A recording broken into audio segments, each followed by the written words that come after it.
कहते हैं कि यदि आप एक पुरुष को शिक्षित करते हैं तो आप केवल एक व्यक्ति को सशक्तिकरण करते हैं, लेकिन यदि आप एक महिला को शिक्षित करते हैं और उन्हें एक डिसीजन मेकिंग की पावर देते हैं तो उन्हें सशक्त बनाते हैं, आप पूरे देश का उद्धार करते हैं। सशक्त बनाते हैं तो आप पूरे देश का उद्धार करते हैं। ऐसे महान विचार हमारे देश के राष्ट्रपिता महात्मा गांधी जी के थे।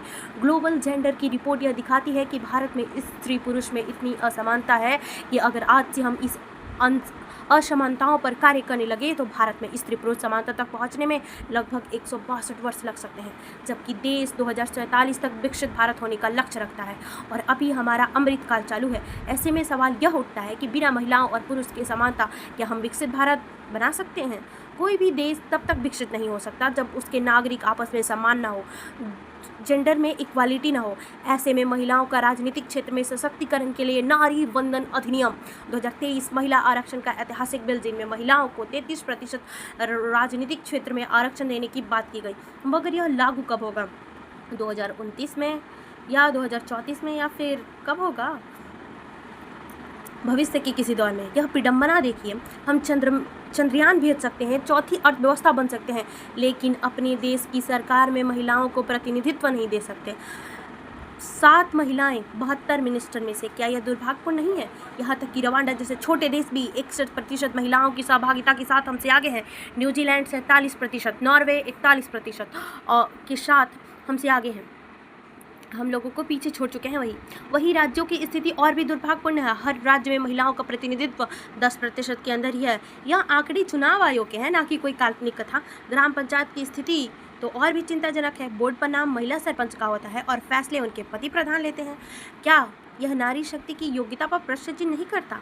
नारी को इसलिए आरक्षण नहीं चाहिए कि वो कमज़ोर है, उसके पास योग्यता नहीं है। नारी के पास सब कुछ है, लेकिन नारी सामाजिक रूप से कमज़ोर है। समाज में नारियों को आगे बढ़ने के लिए जगह और स्थान नहीं दिए जाते, उनको मौका नहीं मिलता, तो इसलिए नारी को आरक्षण चाहिए। और साथ ही में जब हम आरक्षण दे रहे हैं तो इस तरह की भी व्यवस्था करनी चाहिए कि आरक्षण समाज के गरीब लोगों तक पहुँचे, गरीब तबकों तक पहुँचे, सामान्य महिलाओं तक पहुँचे, इसका कहीं दुरुपयोग ना हो और सिर्फ जो राजनीतिक परिवार की महिलाएं हैं वो इसका लाभ उठा करके सिर्फ वही संसद तक पहुँच जाए, जो कि आम महिलाएँ, गरीब महिलाएँ भी संसद तक पहुँचे और अपने प्रतिनिधित्व को बढ़ाएँ। हमारा देश जो है इतना विकास कर चुका है, फिर भी हमारे देश में महिलाएं जो हैं पूरी तरीके से सशक्त नहीं है। अभी हाल ही के न्यूज़ में एक कमांडर महिला की मृत्यु उनके पति के द्वारा मार कर डंबल से कर दी गई।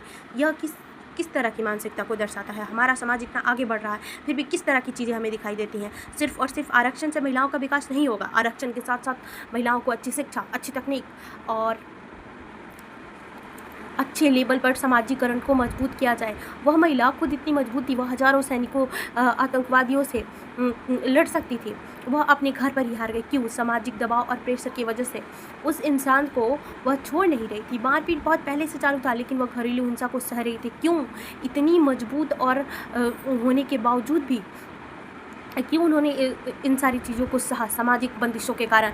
तो हमें इन सब चीज़ों पर भी ध्यान देना होगा।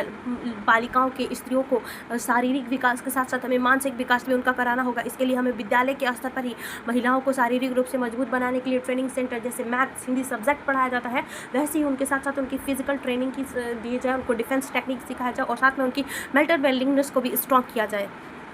हर साल नेशनल क्राइम ब्यूरो रिपोर्ट के अनुसार 4,48,000 महिलाओं के खिलाफ केस रजिस्टर होते हैं, जिसमें कि दहेज उत्पीड़न 6,156 और 1,33,676 घरेलू हिंसा के रूप में दर्ज हुए हैं। तो हम लोगों को महिलाओं की शारीरिक मजबूती के साथ साथ हम लोगों को उनके मानसिक स्वास्थ्य का भी ध्यान रखना चाहिए और उनको स्कूल के लेवल तक ये सारी चीज़ें मजबूत प्रदान करानी चाहिए। मानसिक रूप से भी मजबूत किया जाए, वह समाज का प्रेशर से ना डरे। जब उनके साथ कुछ भी गलत हो, कुछ भी बुरा हो और कुछ भी उन्हें लग रहा हो कि वह समाज से ना डरे, अपनी ज़िंदगी को, अपनी लाइफ को, अपनी सुरक्षा को देखते हुए अहम फैसला लें ताकि अपनी ज़िंदगी को बचा सकें। उस तरह के लोग जो उन्हें परेशान करते हैं, उन्हें कड़ी से कड़ी सज़ा मिल सके, महिलाओं का विकास हो सके। मैं चाहूँगी महिलाओं के विकास के लिए मेंटल हेल्थ काउंसलिंग सारे स्कूल में कराया जाए, साथ में महिलाओं के लिए डिफेंस ट्रेनिंग सेंटर का भी इंतजाम किया जाए ताकि सारी महिलाएं इसको बचपन से ही, जब वो डिफेंस ट्रेनिंग सीखेंगी तो घर में सुरक्षित रहेंगी और बाहर भी सुरक्षित रहेंगी और घरेलू हिंसा से बच सकेंगी। साथ में उन्हें मानसिक मजबूती भी, ताकि वह समाज के कुरीतियों को तोड़ सकें, आगे बढ़ सके और समाज के जो लोगों का प्रभाव और उन्हें उन तक ना पहुँचे और उस कमांडर औरत की तरह शारीरिक मजबूती तो हो लेकिन मानसिक मजबूती ना होने के कारण उन्हें उसकी सज़ा मौत ना मिले, वह अच्छे से वह अच्छे से अपना जो समय है उसको बिताएं, मानसिक और शारीरिक रूप से मजबूत हों और अपने लिए अहम कदम उठाएं। तो इसलिए मैं चाहूँगी कि महिलाओं के साथ इस बजट में उन लोगों के लिए भी इंक्लूड किया जाए, defence centre of all girls colleges में महिलाओं के लिए, जहाँ पर महिलाएं उनके साथ हों, मेंटल एबिलिटी को बढ़ाया जाए, आरक्षण के साथ साथ यह सारी चीज़ें भी प्रदान की जाए और एजुकेशन की बेटर क्वालिटी भी, और साथ में यह भी ध्यान दिया जाए कि आरक्षण सिर्फ और सिर्फ परिवारवाद में कहीं ना बदल जाए और सब तक यह आरक्षण पहुँचे। In thank you so much. धन्यवाद। जय हिंद। जय